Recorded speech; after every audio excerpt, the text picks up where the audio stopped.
ప్రకటించాం. మీకు సడన్గా ఈరోజు ఆరాధన ఉంటుంది, ఉదయకాలపు ఆరాధన అని చెప్పిన వెంటనే మీరు అందరూ ఆ మాటని అనుసరించి ఇంత ఉదయాన్నే లేచి సిద్ధపడి వచ్చారు. అందరు బట్టి దేవుడు మహిమ పొందునుగాక.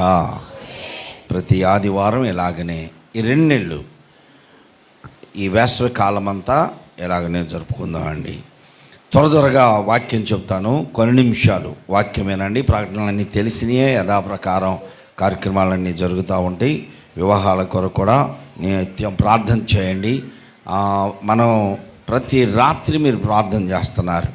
ఈ నెలలోనే మన సంఘంలో 4 వివాహాలు కలిగి ఉన్నారు కనుక వారి కొరకు ప్రార్థన చేయాలి. నిత్యం మీరు ప్రార్థన చేస్తూనే ఉన్నారు. స్తోత్రం చెప్పండి. మత్తయి సువార్త 27వ అధ్యాయము 64వ వచనం చదువుకుందాం. అందరూ బైబిల్ తీయండి. మత్తయి సువార్త 27వ అధ్యాయము 64వ వచనాన్ని చదువుకుందాం అండి. కాబట్టి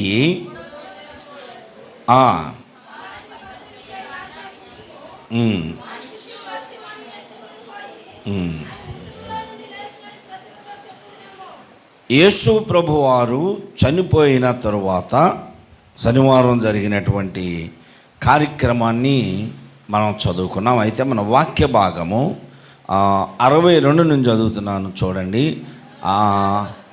మరునాడు అనగా సిద్ధపరచు దినమునకు మరుసటి దినమున ప్రధాన యాజకులను పరిసయ్యులను పిలాతు వద్దకు కూడి వచ్చి, అయ్యా, ఆ వంచకుడు సజీవుడై ఉన్నప్పుడు 3 దినములైన తర్వాత నేను లేచెదనని చెప్పినది మాకు జ్ఞాపకం ఉన్నది. కాబట్టి 3వ దినము వరకు సమాధిని భద్రము చేయనాజ్ఞాపించుము. వాని శిష్యులు వచ్చి వానిని ఎత్తుకొని పోయి ఆయన మృతులలో నుండి లేచెనని ప్రజలతో చెప్పుదురేమో. అప్పుడు మొదటి వంచన కంటే కడపటి వంచన మరి చెడ్డదై ఉండునని చెప్పిరి. ప్రభునందు ప్రియ సహోదరి సహోదరులారా, యేసు ప్రభువారు చనిపోయిన మరుసటి దినము విశ్రాంతి దినమున జరిగినటువంటి విషయాలు ఏమిటో అవన్నీ కూడా గడిచినటువంటి వర్తమానంలో చెప్పాను. అవన్నీ యూట్యూబ్లో ఉంది, వినండి. ఈరోజు మన వర్తమానం ఏంటంటే, యేసు ప్రభువారు పునరుద్ధానుడైనప్పుడు ఆయన శిష్యులలో ఏ ఒక్క శిష్యుడు కూడా సమాధి దగ్గర లేరు. యేసు ప్రభు పునరుద్ధానుడైనప్పుడు వినండి, యేసు ప్రభువారు సిలువ వేయబడినప్పుడు యేసు ప్రభువారి యొక్క శిష్యులలో ఒక్కడు మాత్రమే, యోహాను గారు మాత్రమే సిలువ దగ్గర ఉన్నాడు. మరి 4 స్త్రీలు ఉన్నారు. యేసు ప్రభువారు పునరుద్ధానుడైనప్పుడు ఆయన 3వ దినమున సమాధిలో నుండి స్త్రీలకు శిష్యులకు కనిపించినటువంటి ఆ రోజు పునరుద్ధానము. ఆయన పునరుద్ధానుడవుతున్నప్పుడు ఆయన శిష్యులలో ఏ ఒక్కరు కూడా లేరు. 12 మంది శిష్యుల్లో యేసు ప్రభువారు సిలువ వేయబడడం చూసి, చిత్రహింసలు అనుభవించడం చూసి ఇస్కరియోతు యోధా ఉరి వేసుకొని చనిపోయాడు. ఉన్నటువంటి 11 మంది శిష్యులలో 10 మంది చల్లాచెదురైపోయారు. కాపరిని కొట్టగా గొర్రెలు చల్లాచెదురవును అని యేసు ప్రభువారే చెప్పాడు, ప్రవచనం ఉంది. అలాగిన 10 మంది వెళ్ళిపోతే ఒక్కరు మాత్రమే సిలువ దగ్గర ఉన్నారు. ఆయన మరణించినప్పుడు ఒక శిష్యుడు ఉన్నాడు.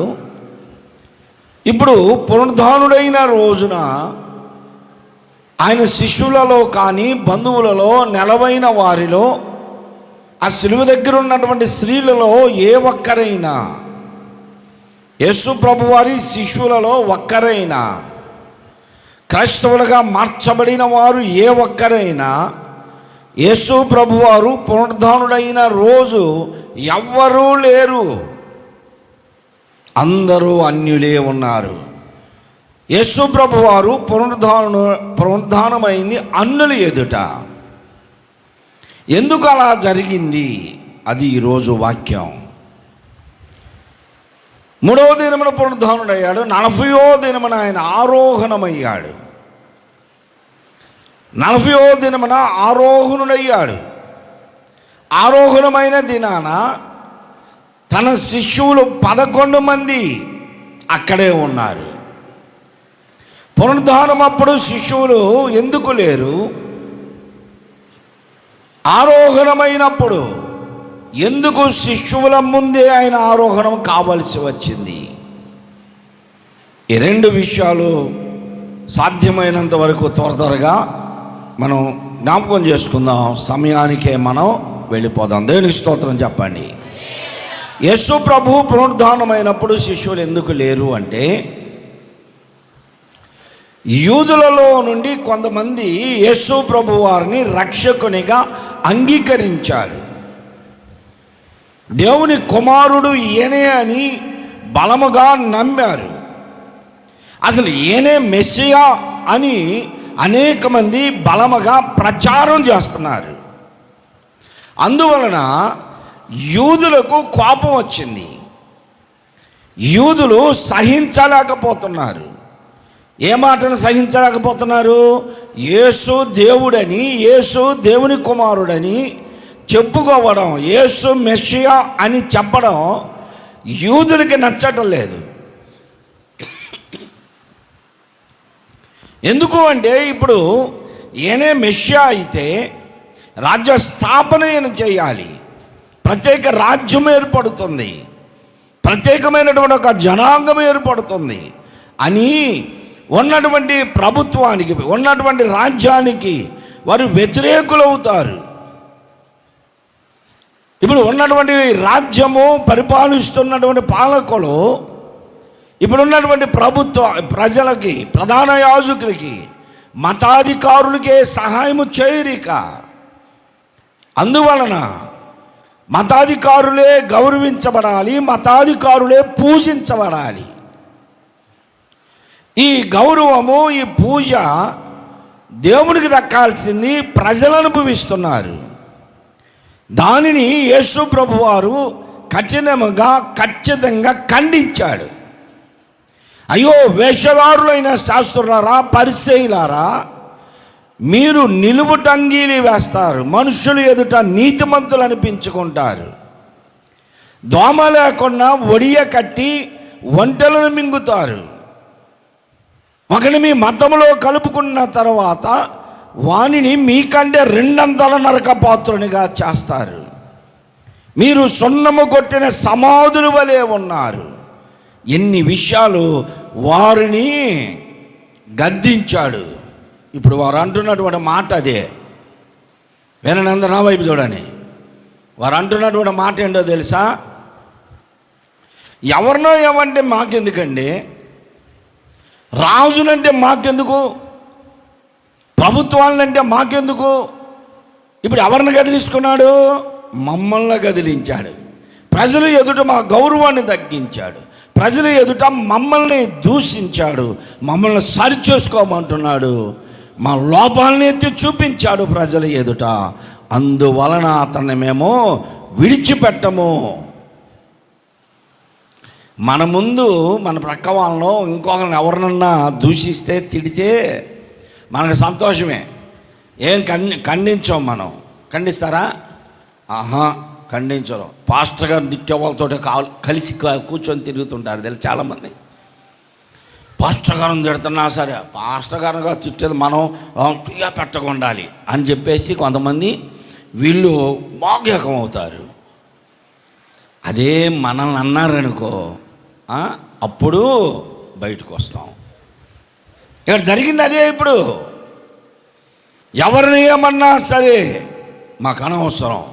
ప్రజల ఎదుట మమ్మల్ని ఖండించాడు, మమ్మల్ని గద్దించాడు, మా లోపాలని బయట పెట్టాడు కాబట్టి అతనిని విడిచిపెట్టము అని కక్ష కట్టి, ఇప్పుడు యేసు ప్రభు మీద కక్ష కట్టిన వారు యేసు ప్రభుని వెంబడిస్తున్నటువంటి వారితో కూడా, వారి మీద కూడా పగబెట్టుకున్నారు. ఆయనని చంపాలి, ఆయనని వెంబడిస్తున్నటువంటి వారిని కూడా చంపాలి. ఇలాంటి ప్రయత్నాలు ఎన్నో చేశారు తెలుసా, ఎన్నో చేశారు. యేసు ప్రభు వారిని ప్రజల దగ్గర మాట్లాడుతూ ఉంటే కొండ శిఖరం దాకా తీసుకెళ్లారండి ఆయన్ని. అది కాదు అని నెట్టుకుంటా మాట్లాడుకుంటా కొండ శిఖరం దాకా తీసుకెళ్లారంట. అక్కడి నుంచి త్రోసి చంపేద్దామని. ఎంత పగండి వాళ్ళకి. ఏం చేశాడు యేసు ప్రభు వాళ్ళకి? ఏం చేయలే. అయినా లోపల క్రోధమును దాచుకున్నారు, అసూయను దాచుకున్నారు. భక్తిహీనులు దేని చేత చచ్చిపోతారంట చెప్పండి? భక్తిహీనులు దేనితో చచ్చిపోతారు? మందుగుండ్లు బేలసాల్సిన పని లేదు, అసూయ చేత వాళ్ళే చచ్చిపోతారు. లోపల ఆ మందుగుండులాగా విషపు గులికల్లాగా లోపల అసూయ పెట్టుకొని అసూయతోటి కుమిలిపోతారు. సొలొమోను అంటున్నాడు, భక్తిహీనులు అసూయ చేత నశిస్తారు. యథార్థవంతులు తేజరిల్లుతూ ఉంటారు. నీ హృదయంలో, నీ జీవితంలో అసూయ, పగ, క్రోధం అనేది లేకపోతే నువ్వెప్పటికీ అంతకంతకు వర్ధిల్లుతూనే ఉంటావు. దేవుని స్తోత్రం. యథార్థవంతులుగా బ్రతకాలి, యథార్థవంతులుగా ఉండాలి. యేసు ప్రభు అదే చేశాడు. ఎవరైనా అనుకున్నా సరే, ఎన్ని పగ సాధిస్తున్నా యేసు ప్రభు వారు యథార్థముగా ఉన్నాడు. శాస్త్రులు, పరిసయ్యులు, ప్రధాన యాజకులు యేసు ప్రభుని చంపాలని శిఖరము వరకు నెట్టుకొని పోయినా ఆయన వారిలో నుండి తప్పించుకున్నాడు. ఒకసారి సమాజ మందిరంలో మాట్లాడుతూ ఉండగా ప్రజలందరూ చూస్తూ ఉండగా ప్రధాన యాజకులు ప్రేరేపిస్తే శాస్త్రులు, పరిసయ్యులు, ప్రజలు రాళ్ళు తీసుకొని ఆయన చంపడానికి వచ్చారు. యేసు ప్రభు వారిలో నుండి తప్పించుకొని వెళ్ళిపోయాడు. ఎందుకు తప్పించుకోవాల్సి వచ్చిందో తెలుసా? ఇంకా కొంతమంది విమర్శిస్తారు, ప్రాణం పెట్టడానికే కదా వచ్చింది, చనిపోవచ్చు కదా, ఎందుకు తప్పించుకోవాల్సి వచ్చింది అంటారు. ఆయన రాళ్లతో కొట్టి చంపబడాలని ప్రవచనం లేదు, కొండ మీద నుండి త్రోయబడి క్రిందబడి చనిపోవాలని ప్రవచనం లేదు. ఆయన సిలువలో మేకులతో కొట్టబడి తన ప్రాణము పెట్టాలనే ప్రవచనం ఉంది కనుక అలాగూ చనిపోవడానికి ఇష్టపడి ఆయన తనను తానే అప్పగించుకున్నాడు గెత్సేమనే తోటలో. బాయ్ ఎవరి కోసం వచ్చారు మీరు? సైనికులను అడిగాడు, మీరు ఎవరి కొరకు వచ్చారు, ఎవరిని వెతుకుతున్నారు అంటే వారు ఏం చెప్పారు? నజరేయుడైన యేసుని మేము వెతుకుతున్నాం అంటే యేసు ప్రభు అన్నాడు, ఆ నజరేయుడిని యేసుని నేనే, వీరందరిని వదిలిపెట్టేసేయండి. ప్రభు చెప్పకపోతే ఆ రోజు వారిని కూడా బంధించేవారే. నేను కదా మీకు కావాల్సింది, నా మీద కదా మీకు కోపం, వీరిని వదిలిపెట్టేసేయండి అని తనను తాను అప్పగించుకున్నాడు. అలా అప్పగించుకున్నాడు. ఇప్పుడు యూదులు క్రైస్తవుల మీద పగ సాధిస్తున్నారు. అప్పటి నుండి ఇప్పటి వరకు కూడా క్రైస్తవుల మీద ప్రపంచ దేశాలు అన్నీ కూడా క్రైస్తవుల మీదే పగ సాధిస్తున్నారు. యూదుల మీద ఇప్పుడు చాలామంది పగ సాధిస్తున్నారు. యూదులు క్రైస్తవుల మీద ఆదినాన పగ సాధించారు. అందువలన యేసు ప్రభు వారిని చంపాలనుకున్నటువంటి యూదులకి యేసు ప్రభు శిష్యులను చంపడం చాలా తేలిక. బైబిల్ గ్రంథంలో మనం చదువుతాం, చూడండి. యోహాను సువార్త 12వ అధ్యాయం 9వ వచనంలో, యోహాను సువార్త 12వ అధ్యాయము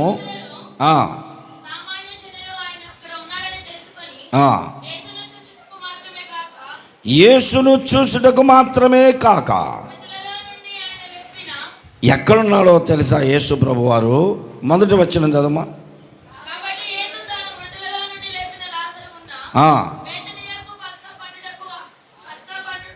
పస్కా పండుగకు 6 దినముల ముందే యేసు ప్రభు వారు ఎక్కడికి వచ్చారో తెలుసా?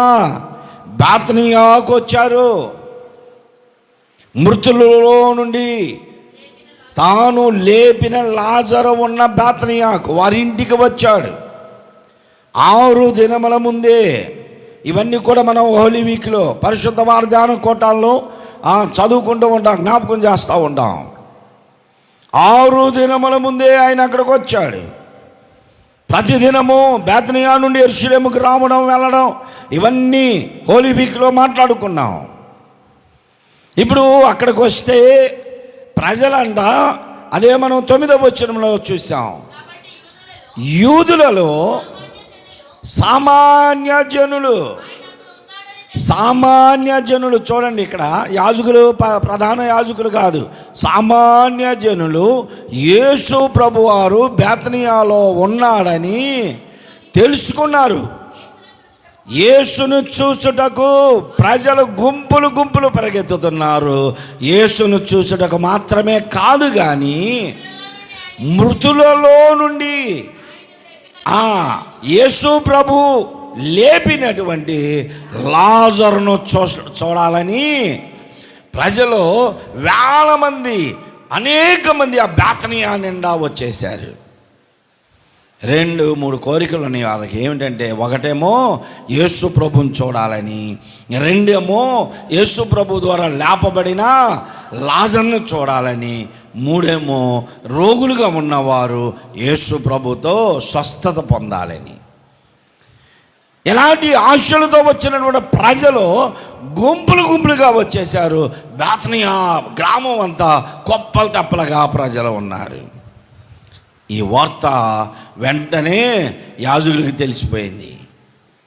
యాజకులకు తెలిసింది, ఆ బేతనియాలో లాజరును చూడడానికి వేల మంది వెళ్ళిపోయారయ్యా అని తెలియగానే వారు ఏం చేస్తున్నారో తెలుసా? చూడండి, అతనిని బట్టి యూదులలో అనేకులు తమ వారిని విడిచి యేసునందు విశ్వాసముంచిరి గనుక. చూడండి, అందరూ ఇటువైపు చూడండి, చదివేటప్పుడు చూడండి బైబిల్ మిగతా టైంలో, ఎందుకంటే తెల్లవారుజామునే లేచారు కాబట్టి కొంత నిద్ర అమ్మాయికి ఉంటుంది.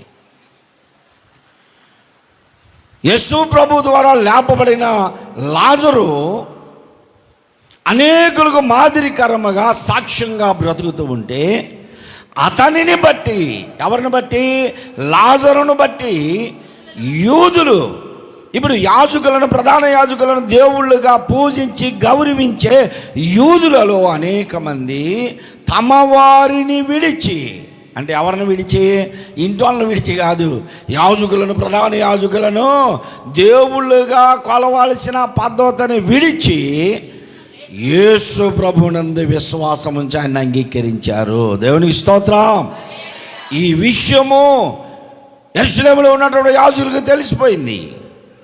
అరే, మనలో అనేక మంది యూదులు, సామాన్యమైనటువంటి ప్రజలు కూడా కాదు, నీతిమంతుడైన నికోదేము వంటి యూదుడు, అతను అక్కడ ఒక పెద్ద నాయకుడు, సంఘహెన్రీ సభలో సభ్యుడు, అతను కూడా వెళ్ళి రాత్రిపూట ఆయన దగ్గరికి వెళ్ళి సత్యాన్ని తెలుసుకొని మార్చబడ్డాడంట.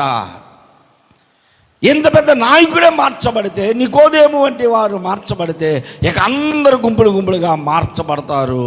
అయ్యోగాక చనిపోయినటువంటి వ్యక్తి సజీవంగా కనపడుతున్నాడు అనేక మందికి. ఇప్పుడు ఏం చేద్దామంటే, ముందు యేసుని చంపడం కాదు, యేసు చేత లేపబడిన లాజరును చంపేద్దాం. చంపేస్తే అప్పుడు అడగవచ్చు, ఏడాయా మీ ప్రభువు లేపినాయన ఏడి, మీ ప్రభువు లేపినాయన ఏడి అని అడగవచ్చు అప్పుడు.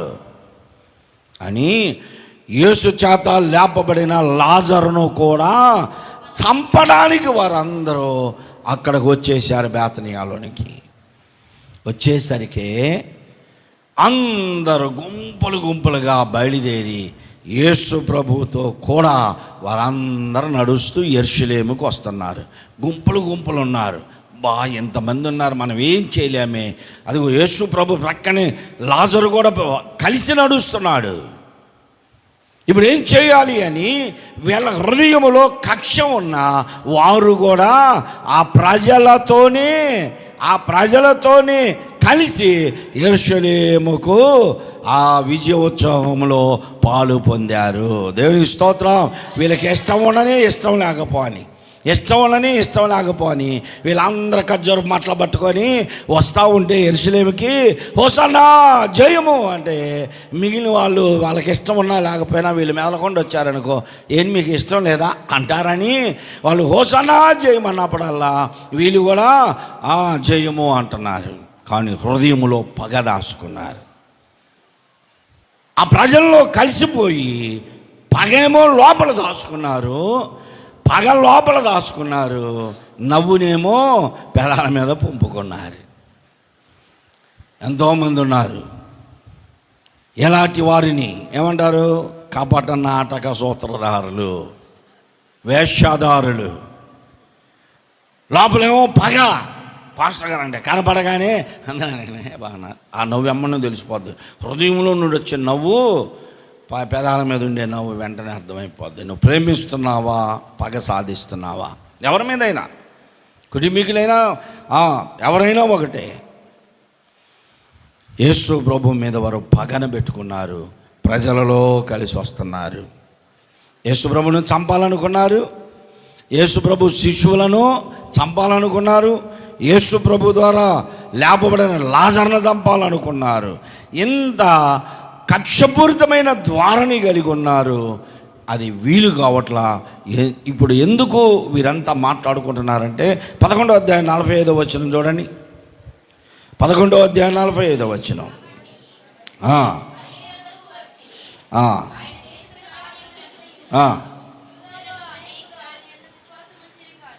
అనేకులు కాబట్టి అనేకులు మరియమ్మ దగ్గరకు వచ్చి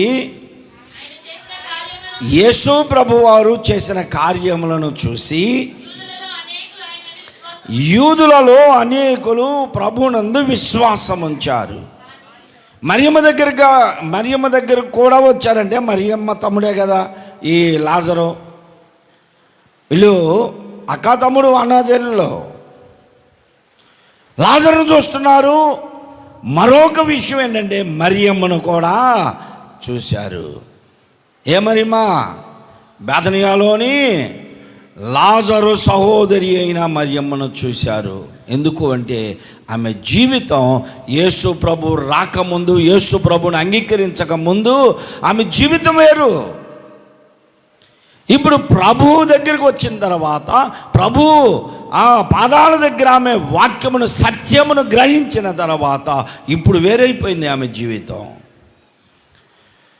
క్రైస్తవులుగా మన జీవితం ఎలా ఉండాలి? ప్రభు దగ్గరికి రాకముందు, ప్రభువుని అంగీకరించకముందు మనం ఎలా ఉన్నామో అది అనవసరం. ప్రభు దగ్గరికి రాకముందు, ప్రభువుని అంగీకరించకముందు నీ జీవితం ఏమిటో, నువ్వు ఎలా ఉన్నావో అది అనవసరం. కానీ ప్రజలకు అదే కావాలి. ఇప్పుడు ఏదో బైబిల్ పట్టుకొని పోతుంది కానీ, ఇప్పుడు ఏదో గుడికి పోతున్నాడు కానీ, ఒకప్పుడు అంటారు. ఒకప్పుడు సంగతి నీకు కావాలి. ప్రభుకి ఏం కావాలి? ఏమన్నాడు? దుర్మార్గుడు తన దుష్టత్వమును విడిచి అతడు ప్రభువులో విశ్వసించి యథార్థముగా ఉంటే, మేలును జరిగిస్తూ ఉంటే, కీడును విడిచి మేలును జరిగిస్తూ ఉంటే, దేవునికి కావాల్సింది నీతిని జరిగిస్తున్నటువంటి దుర్మార్గంగా జీవించి మార్చబడ్డాడే ఆ దుర్మార్గుడే కావాలి. దుష్టత్వమును విడిచి నీతిని జరిగిస్తూ ఉంటే నీతిమంతుడే ప్రభువు కావాలి. కొంతమంది అంటారు, మేము కూడా ఒకప్పుడు బాగానే ఉన్నాములేండి, ఇప్పుడు కదా ఇట్లా పోయి. ఒకప్పుడు నేను కూడా గంటసేపు ప్రార్థన చేశాను, నేను కూడా గంటసేపు పాటలు పాడి, నేను కూడా ప్రార్థన చేశాను. ఒకప్పుడు చేసాం, మరి ఇప్పుడు ఎందుకు చేయట్లేదు అంటే, ఇప్పుడు ఏదో మేము పడిపోయాములేండి, ఏదో చిన్న లోపం. ఇప్పుడున్న లోపాన్ని బట్టే దేవుడు నిన్ను నిత్యరాజ్యానికి తీసుకెళ్ళట్లా. దేవునికేమో ప్రస్తుతం కావాలి, మనుషులకేమో గతము కావాలి. గతములో నీవేమున్నావో, ఏమై ఉన్నావో అది ప్రజలకే కావాలి. ప్రస్తుతం నీవు ఎలా ఉన్నావో అది దేవునికి కావాలి. ప్రియ సహోదరి, సహోదరుడా, ఒకప్పుడు నువ్వు రక్షించబడ్డావు, నీతియుక్తమైన జీవితాన్ని జీవించావు, పరిశుద్ధతను కాపాడుకున్నావు, ప్రభువు కొరకు బ్రతికావు. వారిద్దరు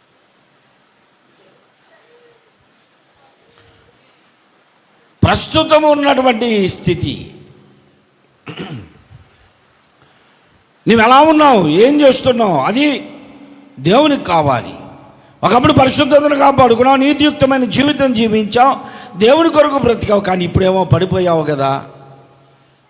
ఇప్పుడు పడిపోయి ఉంటే గత జీవితాన్ని బట్టి దేవుడు నేను ఇప్పుడు పరలోకంలోనికి తీసుకెళ్ళడం క్షమించి ఆ గత జీవితాన్ని విడిచిపెట్టి పశ్చాత్తాపపడి, ప్రభువా ఒకప్పుడు నేను అదయ్యా, నీకు దూరంగా బ్రతికాను, దుష్టత్వంలో జీవించా, ఇప్పుడు నిన్ను అంగీకరించాను, నీ బిడ్డగా మార్చబడుతున్నా, దోషపూరితమైనటువంటి జీవితాన్ని కడిగి శుద్ధిని చేసి సంపూర్ణముగా మార్చి నీ బిడ్డగా వాడుకో, నీ బిడ్డగా నేను జీవిస్తానని నువ్వు ఎప్పుడైతే పశ్చాత్తాపడతావో ఈ జీవితాన్ని ప్రభువు కోరుకుంటున్నాడు.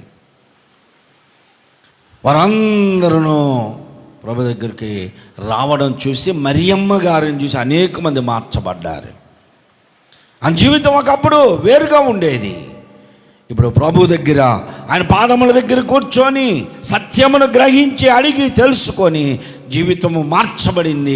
మార్చబడిన వ్యక్తి అక్కడ కనపడుతూ ఉన్నారు, ఆ బ్రతికించబడిన వ్యక్తి కనపడుతూ ఉన్నారు. 2 సాక్ష్యాలు బేతనియాలో ఆ ఇంట్లోనే జరిగినాయి గనక ఇవి 2 చూసి అనేకులు యూదులు మార్చబడి ప్రభు దగ్గరకు వచ్చి ప్రభు పిల్లలుగా ఎదుగుతూ ఉన్నారని ఇప్పుడు యాజకులు, ప్రధాన యాజకులు అనేక మంది తెలుసుకొని 11:45 నుంచి చదవండి. మరి వద్దకు వచ్చి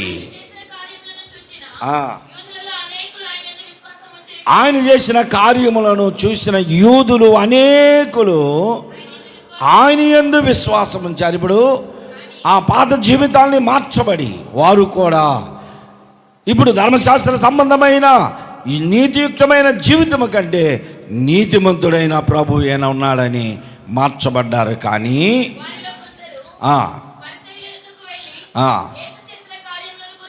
వారిలో కొందరు, ఇప్పుడు ఇక్కడ ఉన్నాడు వాడు గుంపులో కొంతమంది ఎవరి దగ్గరికి వెళ్ళారు? పరిసయ్యుల యొద్దకు వెళ్ళి యేసు ప్రభు చేసిన కార్యములను ఎవరితో? పరిసయ్యులు వెళ్ళి యాజకులతో, ప్రధాన యాజకులతో చెప్పారు.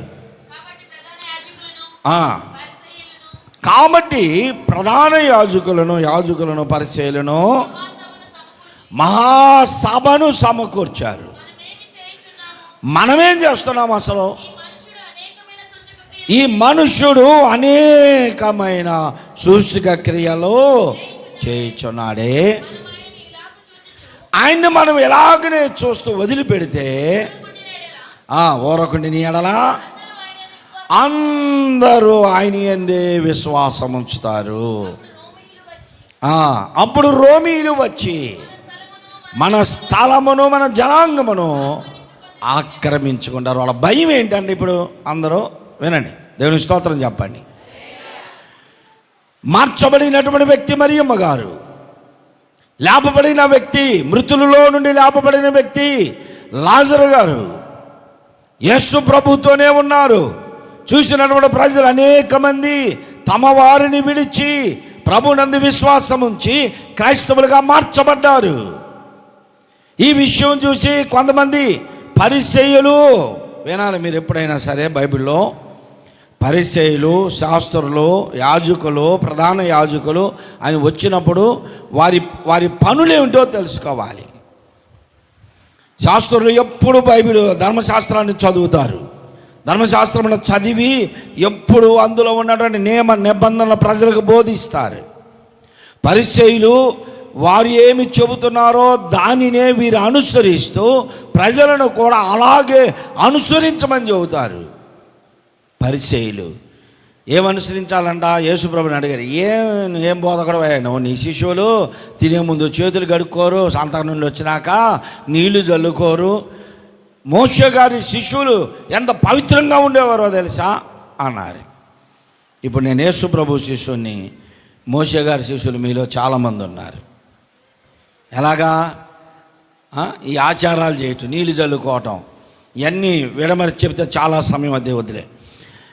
పరిసయ్యులు అంటే వారికి వారే మేము పరిశుద్ధులు అనుకునేటువంటి వారు అన్నమాట. ఈ పరిసయ్యులు యాజకుల దగ్గరికి వెళ్ళి చెప్పారు. ఇప్పుడు అందరూ మహాసభ ఏర్పాటు చేశారు. మామూలు సభ కాదండి, మహాసభ అంటే సన్నిహిండ్రి సభలో ఉన్న వారందరినీ పోగు చేశారు, ప్రజలను పోగు చేశారు. పోగు చేసి ఇప్పుడు అనుకుంటున్నారు, మనము ఎలాగనే ఇతనిని చూసి ఊరకుండిని ఎడలా, అతనిని వదిలిపెట్టిన ఎడలా ప్రజలందరూ ఆయనను వెంబడిస్తారు. అప్పుడు రోమీలు వచ్చి మన స్థలములన్నీ ఆక్రమిస్తారు, మన జనాంగం అంతా ఆక్రమిస్తారు అని భయము పట్టుకుంది. మనమేం చేస్తున్నామయ్యా? ఆయన ఇన్ని అద్భుతాలు సూచక్రియలు ఎన్నో స్వస్థత కార్యాలు చేస్తున్నాడు కనుక వేల మంది ప్రజలు ఆయన వెంబడిస్తున్నారు అనుకుంటూ వచ్చి 12వ అధ్యాయం చూడండి, 19వ వచనం. 12:19 ఇలా మాట్లాడుకుంటూ ఇప్పుడు వారు అంటున్నారు, కావున పరిసయ్యులు ఈ పరిసయ్యులకు జాతికి సంబంధించిన వాళ్ళే యాజకులు, ప్రధాన యాజకులు ఒకరితో ఒకరు ఇలా మాట్లాడుకుంటున్నారంట. మన ప్రయత్నములు ఎట్లు నిష్ప్రయోజనమైపోయినాయో చూడండి. మన ప్రయత్నములు ఎట్లు నిష్ప్రయోజనమైపోయినాయి. వింటున్నారా? ఎన్ని ప్రయత్నాలు చేశారు? కొండ మీదకి నెట్టుకుంటూ వెళ్ళి ఆయన పారేయాలనుకున్నారు, వల్లగాల. అందరు ప్రజలను రెచ్చగొట్టి ప్రజలను ప్రేరేపింపజేసి రాళ్లతో కొట్టి చంపుదాం అనుకున్నారు, అది వల్లగాల.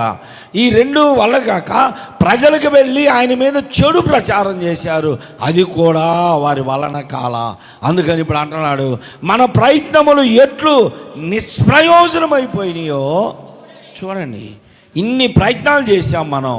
యేసుప్రభుని చంపుదాం అనుకున్నా, ఆయన శిశువుని చంపుదాం అనుకున్నా, చివరికి లాజరును చంపుదాం అనుకున్నా, మన ప్రయత్నాలు ఏది నెరవేర్చబడాలా? నిష్ప్రయోజనమైపోయినాయి. ఎలాగనే వదిలిపెడితే లోకము ఆయన వెంట పోయెను. ఒకళ్ళు ఇద్దరు కాదండి, యేసుప్రభు వెంట పోయింది. ఎంతమంది అంట? లోకమే ఆయన వెంబడిపోయిపోయింది. ఇంక వీళ్ళేం చేయగలరు? అందువలన ఇక మనకు దక్కాల్సిన గౌరవము, పూజ ఇదేమి మనకి రావట్లా, అంతా అతనికే వస్తుంది కనుక అసలు అతన్నే లేపేస్తే పోతుంది అని కక్ష కట్టారు. కక్ష కట్టి నేను ముగిస్తాం. ఈ మొదటి మాట, ప్రభు పునరుద్ధానము రోజున శిష్యులు ఎందుకు లేరు అంటే, ఇంత కక్ష కట్టినటువంటి ప్రధాన యాజకులు ఎవరిని కూడా యేసు ప్రభు శిలువ మోస్తున్నప్పుడు రాణి వీళ్ళందరిని నెట్టేస్తున్నారు. చివరికి ఆ 4 స్త్రీలు, ఒక పురుషుడు బలవంతముగా యోహాను గారు, పేతురు అక్కడ సన్హెద్రిన్ సభలో ఉన్న వారికి నెలవైన వారు బంధువులు. వీళ్ళ బంధువులు పార్లమెంట్లో ఉన్నారు. అందువలన వారి రికమెండేషన్తో పేతురు ప్రధాన యాజకుని ఇంటి ముంగటి వరకు వచ్చాడు, లేకపోతే రానీరు. అలాగనే ఇప్పుడు ఈ ప్రజలలో సిలువ మోస్తున్న ప్రజలతో కలిసి సిలువ దగ్గరికి 4 స్త్రీలు, ఒక పురుషుడు రావడానికి కారణం ఏంటంటే, యోహాను గారి బంధువులు ఆ సైనికులలో ఉన్నారు. అందువలన వారి రికమెండేషన్తో మావాడలే కొంచెం మావాడలే రాని అని తీసుకెళ్ళారు. సిలువ దగ్గర దాకా చేరాన యోహాను గారిని సామాన్యంగా చూడకూడదు. ఎంత పలుకుబడి ఉంటే సైనికులు, శతాధిపతులు, సహస్రాధిపతులు వీళ్ళందరూ అక్కడ ఉన్న యోహాను గారు సిలువ దగ్గరే నిలబడ్డారు. ఎవరిని రానియకుండా యోహాను గారినే ఉంచాడు. కారణం ఏమిటంటే, యోహాను గారికి నెలవైన వారు బంధువులు ఇదిగో సన్హెద్రిన్ సభలో పార్లమెంట్లో ఉన్నారు. ఆ కార్డు తీసుకొచ్చుకున్నాడు అనమాట. పలానా వ్యక్తి మా వ్యక్తి అంటే అందరికీ చెప్పేశాడు అన్నమాట. అక్కడ ఉన్నటువంటి శతాధిపతికే యోహాను మావాడే, నువ్వేమనకు రానిచ్చారు. ఇప్పుడు సమాధి దగ్గర యేసు ప్రభు శిష్యులు ఒక్కరు కూడా లేరు. ఒక్కరిని కూడా లేకుండా చేయడానికి ఒక ప్లాన్ వేశారు వీళ్ళు ప్రధాన యాజకులు. మొన్న యోహానుని అక్కడ ఉంచారు. కారణం ఏంటంటే, శతాధిపతి లెటర్ ఉంది కనుక వచ్చాడు, సన్హెద్రిన్ సభ లెటర్ తీసుకొని. ఈసారి అసలు శతాధిపతి కాదు, సహస్రాధిపతి కాదు, ఎవరి మాటలు అక్కడ చెల్లకుండా ఉండాలంటే పిలాతు దగ్గరికి వెళ్ళాలని పిలాతు దగ్గరికి వచ్చారు. పిలాతు దగ్గరికి వచ్చి ఇప్పుడు మాట్లాడుతున్నారు, అయ్యా ఆ వంచకుడు ఏమంటున్నారండి? యేసు ప్రభుని వంచకుడు అంటున్నారు. వంచకుడు అంటే ఏంటి? వంచకుడు అంటే ఏంటి చెప్పండి? ఉన్నదానిని లేనిదానిగా, లేని దానిని ఉన్నదానిగా చెప్పేవారు, వంచేవారు. ఎదుటివారిని మాటలతో వంచిస్తారు, తెలుసా? ఎదుటివారిని మాటలతో వంచిస్తారు. నలుగురిలో నిన్ను ఒక మాటని వంచారంటే నీకు అదే మాట జీవితకాలం అంతా గుర్తుంటుంది. అది వంచన. ఇప్పుడు వంచకులు ఎవరు? వీళ్ళే వంచకులై ఉండి యేసు ప్రభు వారి మాటను పలు రకాలుగా వక్రీకరించి వంచారు. ఈ వంచకులే మళ్ళీ ఇప్పుడు పిలాతు దగ్గరికి వెళ్ళి, రాజా ఆ వంచకుడు, యేసు ప్రభుని గురించి చెప్తున్నారు. ఆ వంచకుడు సజీవుడై ఉండగా ఒక మాట చెప్పాడయ్యా, మేము విన్నాము. ఆ మాట ఏమిటి అంటే 3 దినములైన తర్వాత నేను లేగుస్తానని చెప్పాడయ్యా. ఆ మాట మాకు గుర్తుంది అన్నారు. అందరూ వినండి, దేవుని స్తోత్రం చెప్పండి. యేసు ప్రభు వారు ఈ దేవాలయమును పడగొట్టండి, నేను 3వ దినమున 3 దినములలో లేపుతానంటే యేసు ప్రభు అంటే అక్కడేమన్నారు వీళ్ళంతా పిలాతు దగ్గర? సిలువ వేయాల్సిందే, సిలువ వేయాల్సిందే అనేటప్పుడు మోపిన నేరం ఒకటి ఏంటి? ఇతడు దేవాలయం పడగొట్టి 3 దినాల్లో కడతానన్నాడండి అన్నారు. ఇప్పుడు అదే మాటేగా, ఆ మాటేగా యేసు ప్రభు చెప్పింది. ఏమన్నాడు? ఈ దేవాలయం అని కాదు, ఆయన దేహం అనే దేవాలయమును మీరు పడగొడితే నేను 3వ దినమున లెగుస్తాననే కదా చెప్పాడు. ఆ మాట వారికి అర్థమైంది, కానీ వక్రీకరించారు, వంచారు. వంచి ఇప్పుడు యథార్థతను బయట పెడుతున్నారు. ఎప్పుడు? యేసుప్రభు చచ్చిపోయిన తర్వాత. యేసుప్రభు చచ్చిపోయినాక మన వాళ్ళు ఎవరైనా చనిపోతే అప్పుడు ఆయన చెప్పిన మాట అప్పుడు అర్థం కాల. నువ్వు జాగ్రత్త అమ్మాయి, వీళ్ళు ఎవరిని లెక్క చేయరన్నాడు, నాకు అర్థం కాల అసలు. అప్పుడు అన్నీ చచ్చిపోయినాక ఏడుస్తారు. మనిషి పోయిన తర్వాత అప్పుడు వాటి విలువ, వాటి అర్థాలు అప్పుడు అర్థమవుతాయి కొంతమందికి. యేసు ప్రభు చెప్పిన మాట వారికి అర్థమైంది, వక్రీకరించి చెప్పారు, వంచన చేశారు. ఇప్పుడు వచ్చి ఆయన చెప్పిన మాటలోని సత్యాన్ని ఇప్పుడు చెబుతున్నారు. అయ్యా ఆ వంచకుడు బ్రతికి ఉండగా ఒక మాట చెప్పాడు. ఏమిటి ఆ మాట అంటే 3వ దినం లెగుస్తానన్నాడు. అయ్యా 3వ దినం లెగుస్తానన్నాడా? అయితే ఏం చేయమంటారు అంటే 3వ దినం వరకు సమాధిని కావలి ఉంచడానికి, భద్రపరచడానికి నువ్వు ఆజ్ఞ అయ్యా అంటే పిలాతన్నాడే, బతికినంత కాలం ఆయన చంపినాక మీరు నిద్రపోవాలా, చచ్చిపోయిన తర్వాత కూడా ఈ గొడవ ఏంటి రాపోని, అదిగో సైనికులు ఉన్నారు, మీకు ఏది కావాలో అది చేసుకోపోండి అన్నాడు. అనేసరికి ఇప్పుడు సైనికులని, శతాధిపతుల్ని, సహస్రాధిపతుల్ని అందరిని తీసుకొని వచ్చి సమాధిని భద్రం చేశారు. చేయవలసిన ఏమేం చేశారో అన్నీ పోయిన వర్తమానంలో ఉన్నాయి, వినండి. భద్రం చేసి శిశువులను, ఒక్కలను కూడా అక్కడ ఉండనీలా, ఎవరిని రానీలా. ఎందుకు? ఒక్కరు కూడా అక్కడికి వస్తే యేసు ప్రభు సిలువ దగ్గర యోహోను ఉంటే యోహోనుకి ఆ బాధ్యతలు అప్పగించాడు. ఆయన చెప్పింది ఏదో వీళ్ళకి అర్థం కాల, ఏదో చెప్పాడు అనుకున్నారు. ఇప్పుడు సమాధి దగ్గర కూడా వీళ్ళు ఏదైనా చేస్తారేమోనని క్రైస్తవులుగా మారిన వారిని, యేసు ప్రభు నెలవైన వారిని, యేసు ప్రభుని నమ్మిన వారిని, యేసు ప్రభు శిశువులను ఎవరిని కూడా సమాధి దగ్గరికి రానియకుండా సైనికులను కావలి వారిగా ఉంచారు. ఒక రోమా సైనికుడు ఏ ఆయుధము లేకుండా సామాన్యమైన మనుషులను 5గురిని ఓడించగలరో, ఆయుధం ఉంటే ఎంతమందినైనా ఓడిస్తారు. అంత బలాఢ్యులు, బలము కలిగిన వారు. వారిని సమాధి చుట్టూ, ఆ సమాధి అంటే మనలాగా ఇక్కడ ఏదో చిన్న సమాధి కట్టుంటారు, దాని చుట్టూ అటు ఒకరు 4 కూర్చుంటే చాలు అనుకోవటం కాదు. యేసుప్రభు వారి సమాధి ఒక కొండ గుహలో పెట్టారు. అది ఒక చిన్న కొండ చుట్టూ సైనికులే ఉన్నారు. ఇంకెవ్వరు క్రైస్తవులైన వారు, ప్రభువుని అంగీకరించిన వారు సమాధి యొద్దకు రారు. చంద్రబాబు నాయుడు గారి ఇంటి దగ్గరికి వెళ్ళాలి, చంద్రబాబు నాయుడు గారి ఇంటి దగ్గరికి వెళ్ళాలి, లేదు ఉండవల్లి జగన్ గారి ఇంటి దగ్గరికి వెళ్ళాలి. ఎవరినైనా సరే ఆ రోడ్లో వెళ్ళనిస్తారా? ఆయన ఇంట్లో ఉంటే, వారు ఆ ఇంట్లో ఉంటే లేదా ఆఫీసులో ఉంటే ఆ చుట్టుపక్క చాలా దూరం వరకు ఏ వాహనాలని రానియరు. ఎక్కడ దాకా ఎందుకంటే మన రోడ్డు మీద జగన్ గారు వస్తున్నాడంటే ఏం చేశారు?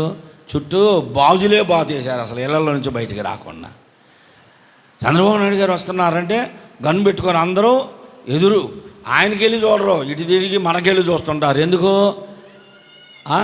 ఎవరన్నా వేళల్లో నిలబడ్డట్టు నిలబడి కబాని వేస్తారేమో, తీసేస్తారేమో అని మనకెళ్ళే చూస్తుంటారు. ఇంత సెక్యూరిటీ ఉంటుంది. రోమా సైన్యం ఇంకా బలమైనటువంటి వారు, కన్ను రెప్ప పాటైనా వారు ఆదమరిసి ఉండరు. సీమ సిటుక్కుమన్నా, సీమ సిటుక్కుమంట ఎవరికని తెలుసా? వినపడుతుందా? వినపడదా అసలు? అయినా సామెత పుట్టింది సీమ సిటుక్కుమనడం అని. అంటే అంత నిశ్శబ్దంలో కూడా వారు చిన్న శబ్దాన్ని కూడా గ్రహించగలరు. పోయిన వారంలో ఒక విచిత్రమైనటువంటి వార్తను విన్నా. ఏమిటంటే, మొన్న జరిగినటువంటి ఇజ్రాయేలీలు ఎవరి మీద యుద్ధం చేస్తుంది ఇప్పుడు? ఇరాన్ మీద.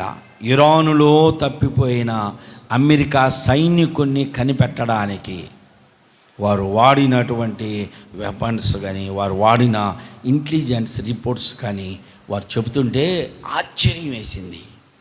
ఒక చిన్న ఒక మిషన్ కనిపెట్టారు. ఈసీజీ తీసే మిషన్ మనకు తెలుసు, స్కానింగ్ తీసే మిషన్ తెలుసు, ఎంఆర్ స్కానింగ్ చేసే మిషన్లు అన్నీ తెలుసు. కానీ ఈ మిషను చాలా చిన్నది. ఇంచుమించు 50 కిలోమీటర్ల దూరంలో ఒక మనిషి పడిపోతే అతని గుండె చప్పుడు వీళ్ళకి తెలిసిపోద్దంట. వాళ్ళ గుండె చప్పుడు తెలుసుకొని అతను ఎక్కడున్నాడో వెళ్ళి అతన్ని కాపాడగలిగినటువంటి మంచి మిషన్స్ దేవుడు మన క్రైస్తవుల చేతనే ఆవిష్కరించబడింది. దేవునికి స్తోత్రం. ఎవరి వలన కాల, క్రైస్తవులు మాత్రమే దాన్ని కనిపెట్టారు. పోయిన సంవత్సరం ఇజ్రాయెల్ దేశంలో ఒక అతనికి శిరస్సు తెగిపోయి పక్కన పడిపోయింది. ఆ శిరస్సును తెచ్చి బ్రతికించి నరాలను కలిపి మరలా ఎముకలను కలిపి జీవమును పోసి మనిషిని బ్రతికించే జ్ఞానం దేవుడు క్రైస్తవునికి ఇచ్చారు. అది ఇజ్రాయేలు దేశంలోనే జరిగింది. దేవుని స్తోత్రం చెప్పు. ఎవరికి చేత కాదు, దేవుడు మాత్రమే మంచి లెస్ అయిన జ్ఞానము ఇవ్వగలిగింది దేవుడే. ఎలాగ ఎక్కడో ఉన్నటువంటి ఆ మనిషి యొక్క గుండె చప్పుడుని కనిపెడుతున్నారు. ఒకవేళ మనకు గుండె నొప్పి వచ్చిందని వెళితే అవన్నీ బిగిచ్చేసి ఈజీది తీస్తే ఆ మిషన్లో కనపడుతూ ఉంటుంది. దగ్గరలో ఉంటేనే ఇన్ని కిలోమీటర్ల నుంచి కనిపెట్టగలిగి ఆ సైనికుని రక్షించగలిగారు. అంతకంటే బలాజ్యులు రోమీయులు. రోమా సైన్యము చుట్టూ ఉంది. ఎవరిని యేసు ప్రభు శిష్యులను ఒక్కళ్ళను కూడా రానిలా. మరలా వాళ్ళు ఏం చెబుతున్నారు తెలుసా? ఆయన శిష్యులు వచ్చి శవమును ఎత్తుకొని పోయి ఆయన మృతులలో నుండి లేచాడని ప్రజలతో చెబుతారు కనుక అప్పుడు మొదటి వంచన కంటే రెండో వంచన బహు బలము కలిగింది, చెడ్డదై ఉంటుందయ్యా. కాబట్టి మేము జాగ్రత్త చేస్తున్నామని ఒక్కళ్ళని కూడా అక్కడ ఉండనీయలేదు. సహోదరి సహోదరులారా, యేసు ప్రభు సమాధి యొద్ద ఆయన పునరుద్ధానుడయ్యే సమయంలో యేసు ప్రభుని అంగీకరించిన ప్రజలు కానీ యేసు ప్రభు శిష్యులు కానీ ఉండకపోవడం అనేది దేవుని ప్రణాళిక. అందరూ వినండి, దేవుని ప్రణాళిక అది. ఒకవేళ ఎవరినైనా ఒకరిలో ఇద్దరిలో శిశువులు ఉంచితే వీళ్ళు చేసే ప్రచారం వాస్తవం అని ప్రపంచం అనుకునేది. ఆయన పునరుద్ధానుడయ్యాడని సైనికులు చెబుతున్నారు, శతాధిపతులు చెబుతున్నారు, పిలాతు రాజు కూడా సాక్ష్యం ఇచ్చాడు. ఆయన శిలువలో చనిపోవడం, సమాధి చేయబడడం, ఆయన పునరుద్ధానుడు అవ్వడం, ఇవన్నీ సాక్ష్యాలు బలంగా ఉంటే ఇప్పటికీ కూడా ఏం చెబుతున్నారు? ఆయన శిశువులు ఎత్తుకుపోయి మరలా ఆయన్ని స్వస్థపరిచారు, బాగు చేశారు, ఆయన బ్రతికాడు, పెళ్లి చేసుకున్నాడు, పిల్లలు పుట్టారు అని చెప్పుకుంటా తిరుగుతున్నారు, అబద్ధాలను బోధిస్తున్నారు. దేవుని యొక్క ప్రణాళిక అది. ఆయన శిశువుల సమాధి చుట్టూ ఒక్కరు కూడా లేరు. నిజముగా సత్యాన్ని గ్రహించడానికి ఆ దినాన అన్యులు మాత్రమే సమాధి చుట్టూ ఉన్నారు. సమాధి చుట్టూ అన్యులు, వీళ్ళు రోమీలు. రోమా సైనికుడు చెప్పిన ప్రతి మాట సత్యం. అది ఇక దాన్ని ఎవరో తిరిగి రాయలేరు. వారు చెప్పే మాట స్టాంప్ వేసినట్లుగా ఉంటుంది రోమా సైనికుడు చెప్పేది. అందుకని దేవుని ప్రణాళికలో శిశువులు ఒక్కలను కూడా ఆడ ఉండనీలా. పునరుద్ధానుడైన వాస్తవ సత్యాన్ని ప్రజలకి తెలియచేయాలంటే రోమీలే ఉండాలని రోమీలే ఉంచారు. యేసు ప్రభు పునరుద్ధానుడయ్యాడు. ఆయన పునరుద్ధానం చూసింది ఎవరు అంటే రోమా సైన్యము. సైనికులు, శతాధిపతులు ఆ సమాధి చుట్టూ ఉన్నారు. ఆ సత్యాన్ని గ్రహించారు. వెళ్ళి యాజకులకు చెప్పారు, అయ్యా ఆయన నిజంగానే లేచాడు, ఆయన నిజంగానే లేచాడు, పునరుద్ధానుడు అవ్వడం మేము చూసాం. ఎలా చూశారా? ఏంటి మీరు నిద్రపోయారా? నిద్రపోవడం కాదు, మేము అలా చూస్తూనే ఉన్నాం. ఆ రాయి డొర్లించబడింది, ఆయన పునరుద్ధానుడై బయటకు వచ్చాడయ్యా, మేము కళ్ళారా చూసామంటే రే అరవకరా లోపలికి రా. ఎవరన్నా వచ్చేదన్నా రాత్రి జరిగిందో విన్నామాట, బయట తెలియదా, లోపలికి రాని లోపలికి తీసుకెళ్ళి మాట్లాడుకుంటారు. చూసారా? సీక్రెట్. బయట నిలబడి మాట్లాడరు. బయట అందరికి తెలిసిన విషయం పెద్దగా మాట్లాడరు. అది కాదు అక్కడ మరి అంటారు. సీక్రెట్స్ మాత్రం లోపలికి ఎక్కడ వద్దులేదు, వాళ్ళు చూస్తున్నారు ఆయన లోపలికి తీసుకెళ్ళి సీక్రెట్గా మాట్లాడుకుంటారు. ఇప్పుడు ప్రధాన యాజకులు ఏం చేశారనుకున్నారు? ఇక్కడ మాట్లాడు, లోపలికి రాని లోపలికి తీసుకెళ్ళి మీరు ఇప్పుడు మేము చెప్పిందే ప్రజలకు చెప్పాలి. ఏం చెప్పాలనుకున్నారు అంటే, మేమెందుకు చెప్పమయ్యా, కళ్ళారా చూసింది చెబుతాం. ఇప్పుడు ఆయన నిజంగానే పునరుద్ధానుడయ్యాడని మేము బోధిస్తామంటే, ఒరి నాయన మీరు అలా చెప్పారంటే వాళ్ళు చెప్పుకున్నదే అతను చెప్పిందే సత్యం అని ప్రజలు నమ్ముతారు. అలా కాదు, మేము చెప్పిందే మీరు ప్రచారం చేయాలి, మేము చెప్పింది చెప్పాలి అన్నారు. ఏం చెప్పమంటారయ్యా అంటే, మేము నిద్రించుచుండగా ఆయన శిశువులు రాత్రి వేళ వచ్చి ఆయన ఎత్తుకొని పోయారు అని చెప్పండి అన్నారు. ఎవరన్నా నమ్ముతారండి? ஒரு దుర్మార్గులారా. యేసు ప్రభు లేచాడని సైనికులు, రోమా సైనాధిపతులు చెబుతుంటే, శతాధిపతులు చెబుతుంటే, ఆయన మేము నిద్రించుచుండగా వచ్చే సైనికులు నిద్రపోతారా?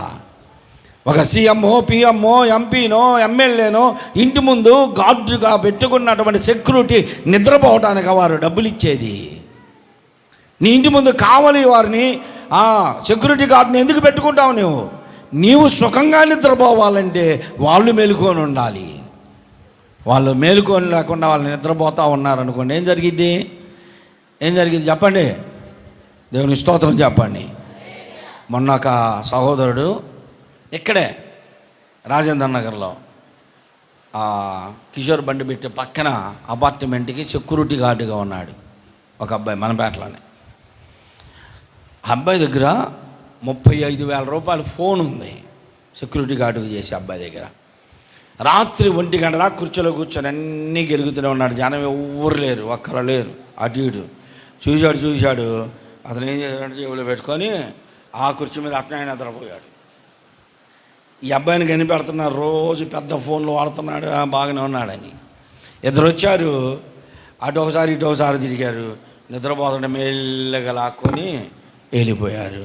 అది తీసుకుంది కూడా చూడలేదంట. తర్వాత ఏదో అలికిడయ్యి అట్నే పండుకొని కళ్ళు తెరితే వాడు గబగబా వెళ్ళి ఆ బండి ఎక్కుతాం చూశాడంట. అరిస్తే నన్ను చంపుతారేమో, అంతకుముందే సెక్యూరిటీ గార్డుని ఇద్దరు చంపారుగా. ఆ సమయంలో అరిస్తే నన్ను చంపుతారేమోనని మెదలకుండా నన్ను చూస్తూ ఉన్నానంట. 35,000 రూపాయలు ఫోన్ పోయింది అనుకుంటా. సైనికుడికి పెట్టింది దేనికి? నిన్ను నిద్రపోమ్మనా? సైనికుడిగా నిద్రపోతారా? ఎంత అబద్ధాన్ని బోధిస్తున్నారో చూడండి. ప్రజల్లోకి ఏదెక్కింది తొందరగా? నిజం నిద్రలేసే లోపంట అబద్ధం అన్నీ ఇళ్ళకు పోద్దాం, ఆయనకి పోద్దాం, ఇంట్లో మాకు తెలిసిన అది తెలిసా నీకు, ఇది తెలుసు, సరే నేను వెళ్తున్నాను నాకెందుకులే అనుకుంటే మళ్ళీ చెప్పటం, మళ్ళీ వెళ్ళిపోవటం. నిజం నిద్రలేసి ఆవులిచ్చి లేసే లోపంట ఏమైంది? అబద్ధం ఊరంతా తిరిగి వచ్చేసింది. జనం నమ్మేదేది? ఫస్ట్ అబద్ధాన్నే నమ్ముతారు. వీళ్ళు చెప్పాలనుకున్న అబద్ధాన్ని ముందుగానే అందరికి మరి ఏం జరుగుతుంది తెలుసా? అది ప్రచారం చేసేస్తారు. అబద్ధమే జనాల్లో ఉంటుంది. తర్వాత సత్యం వచ్చి ప్రెసిడెంట్ గారు వచ్చి అది కాదమ్మా అసలు జరిగింది ఊరుకో బలేవాడు, ముందే అసలు నిజమేంటో పాస్టర్ గారు చెప్పేశాడు కానీ నువ్వేంది, ఆయన నిజం చెప్పినా నమ్మరు, ముందు చెప్పిందే నమ్ముతారు. ఎంత అమాయక ప్రజలైపోయారంటే సైనికులు నిద్రపోతున్నారంట. అంత చేతగాని సైనికుల వీళ్ళు ప్రచారం చేసేవాళ్ళు. వినండి, ఒక్కొక్క సైనికుడు బలవజ్జుడు, చేతిలో ఆయుధం ఉంది, రాత్రిపూట సమాధి కాపలం ఉంటున్నారు. చనిపోయిన వ్యక్తి సామాన్యుడు కాదు. ఎప్పుడో చనిపోయినటువంటి ఎన్టీఆర్ ఆ ఘాట్లోకి పోయి చూడండి, హైదరాబాదులో ఎన్టీఆర్ సమాధి దగ్గరికి పోయి చూడండి, మెడ్రాస్లో. ఎప్పటికీ వారి సమాధి చుట్టూ కావలి ఉంటారు. మన ఊరిలోని మస్తానీ దర్గా దగ్గరికి వెళ్ళండి, ఆ దర్గా చుట్టూ కావలి వారు ఉంటారు. ఎప్పుడో చనిపోయినటువంటి వారు ఆ సమాధులను ఆడబెడితే దాని చుట్టూ సమాధుల చుట్టూ ఇప్పటికీ కావలా ఉన్నారే.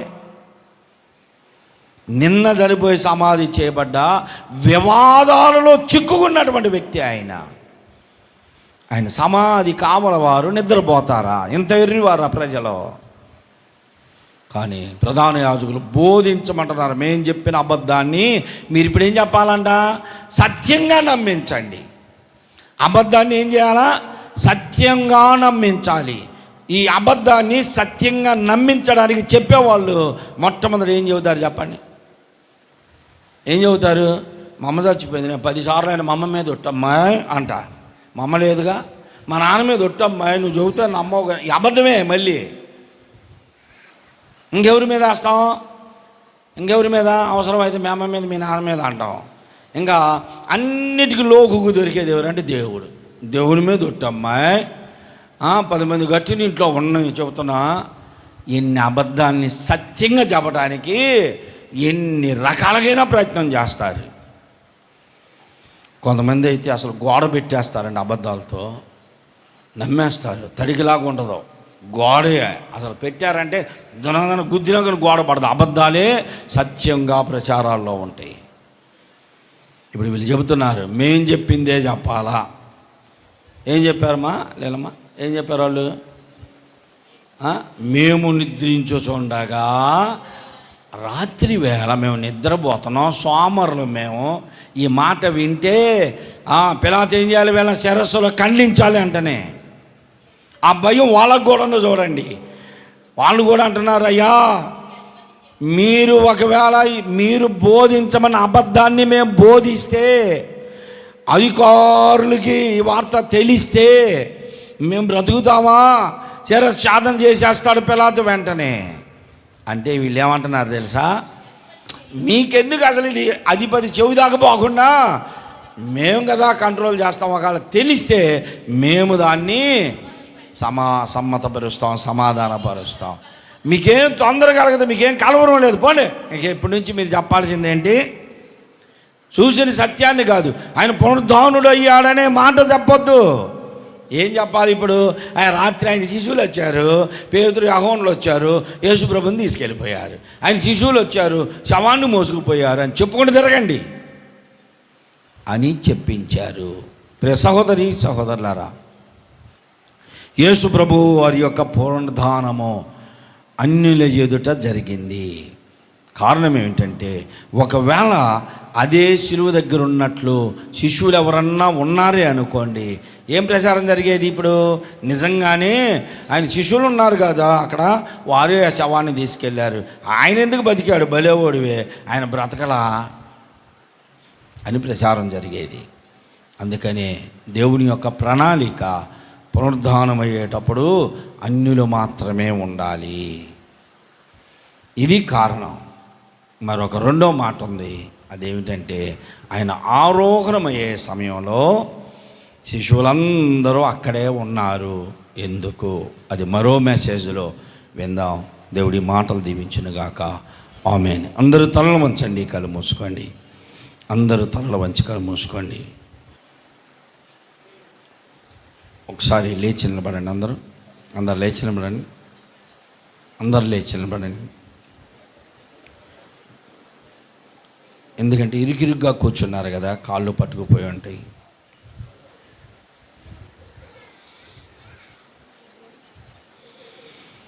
అందరు కళ్ళు మూసుకుందాం. ఒక పాట పాడుకుందాం. అందరు కళ్ళు మూసుకోండి. అసత్యాన్ని సత్యంగా బోధించమని చెప్పిన ప్రధాన యాజకుల మాట తీసుకొని అబద్ధాన్ని బోధించినటువంటి సైనికులు చూసిన సత్యం కూడా మరుగుపరచబడింది. ఈ దినాన నీ చెవి దాకా వచ్చిన సత్యాన్ని మరుగుపరిచి ఆ సత్యమును సమాధి చేసి అబద్ధాన్నే ప్రచారం చేస్తున్న సహోదరి సహోదరుడా, అబద్ధానికి అలవాటైపోవద్దు. సత్యమును ప్రసరించు. సంఘములో నీవు బ్రతుకుతున్నటువంటి విధానమును గుర్తించు. కావలివారు నిద్రపోరు. కావలివాడా రాత్రి సమయం ఎంత అయిందని అడుగుతున్నాడు. కావలివారిగా ఉన్న సేవకులు నిద్రపోవడానికి వీల్లేదు, సోమరితనంగా ఉండడానికి వీల్లేదు. తగిన కాలమందు ఇంటి వారికి భోజనం పెట్టే నమ్మకమైన ఆ ఇంటి పనివాడు కావాలనుకుంటున్నాడు దేవుడు. నమ్మకమైన పనివాడిగా, నమ్మకమైన దాసునిగా నేనుండడానికి నేను దేవుని సన్నిధానంలో ప్రయత్నం చేస్తున్నాను. నువ్వు విన్నటువంటి సత్యమును ఇతరులకు బోధిస్తున్నావా? నీ కొరకు ప్రాణమును పెట్టి సిలువ వేయబడి రక్తమును చిందించి ప్రాణమును పెట్టి సమాధి చేయబడిన ప్రభు మూడో దినమున తిరిగి లేచాడనే సత్యమును నమ్ముతూ క్రీస్తు మృతులలో నుండి లేచి ఉన్నాడని నమ్మిన ఎడల ఆ ప్రకారమే దేవుడు నిన్ను కూడా సజీవునిగా చేస్తాడని నమ్ముతున్నావా? అలాగైతే లోక సంబంధమైన ఏ విషయము వైపు నీ చెవులు పెట్టవద్దు. నీ దృష్టి అంతా పరలోకం మీద ఉంచు. ఆత్మ సంబంధులైన మనుషులైతే పైనున్న వాటి మీదే మీ మనస్సు ఉంచండి అంటున్నాడు. భూ సంబంధమైన వాటి మీద మీ మనస్సు ఉంచొద్దు. లోక సంబంధమైన ఏది మనకు అక్కరలేదు, ఉపయోగం లేదు. ప్రభునందు విశ్వాసం ఉంచు. ప్రభువా నీవుంటే చాలు నాకేసయ్యా, నీతో నేనుంటానయ్యా, నీ సన్నిధి కాంతిలో నన్ను ఉంచయ్యా అని ప్రభువుని అడుగుదాం. క్రీస్తు రక్తం చేత కడగబడిన మనము పశ్చాత్తాపడి బలహీనతను ఒప్పుకొని విడిచిపెట్టి యోగ్యులముగా ప్రభు యొక్క రక్త మాంసాల్లో పాలు పొందుదాం. నీవుంటే నాకు చాలు యేసయ్యా, నీ వెంటే నేను ఉంటానేసయ్యా. నీవుంటే నాకు చాలు యేసయ్యా, నీ వెంటే నేను ఉంటానేసయ్యా. నీ మాట చాలయ్యా, నీ చూపు చాలయ్యా, నీ తోడు చాలయ్యా, నీ నీడ చాలయ్యా. నీ మాట చాలయ్యా, నీ చూపు చాలయ్యా, నీ తోడు చాలయ్యా. నువ్వు కూడా పాడండి అందరూ పాడండి. నీవుంటే నాకు చాలు యేసయ్యా, నీ వెంటే నేను ఉంటానేసయ్యా. ఎన్ని బాధలు నాను ఇబ్బందులైనను, ఎంత కష్టమైనను సమోచిన నిష్ఠూరమైనను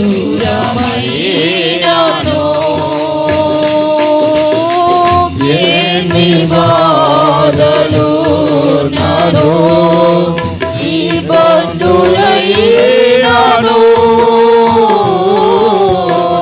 ఎంత కష్టమొచ్చిన నిష్ఠూరమైనను. అందరూ హృదయపూర్వకంగా పాడదాం.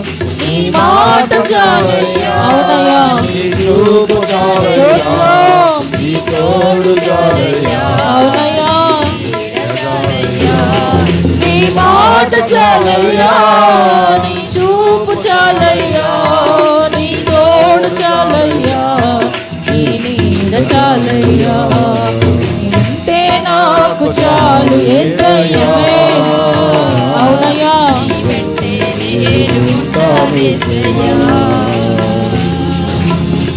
నీకు ఇలలో ఏదియో నేను అసాధ్యము, నీవు కృపలో నాకేదియో కాదిల సమానము. అవునయ్యా, నీకు ఇలలో ఏదియో లేదు అసాధ్యము, నీవు కృపతో నాకేదియో కాదిల సమానము. అందరం పాడదాం.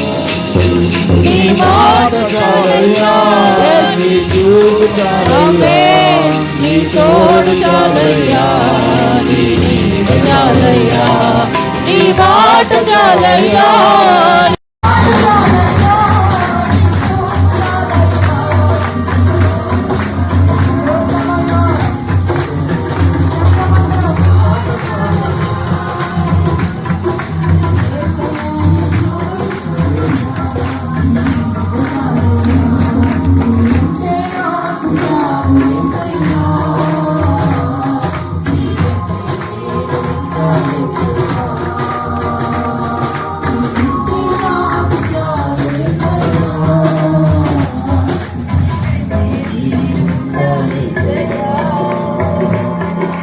మాట చాలయ్యా, నీ చూపు చాలయ్యా, నీ తోడు చాలయ్యా,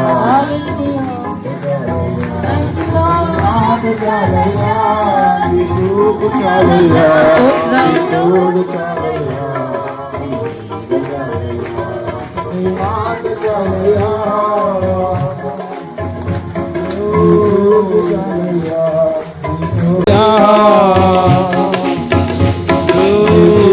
చాలయ్యా, నీ తోడు చాలయ్యా, చాలయ్యా, నీ మాట చాలయ్యా, నీ చూపు చాలయ్యా, నీ తోడు చాలయ్యా, నీ నీడ చాలయ్యా. ఉన్నావులే ప్రతి క్షణమునా, కలిసున్నావులే ప్రతి అడుగునా, ఉన్నావులే ప్రతి క్షణమునా, కలిసున్నావులే ప్రతి అడుగు.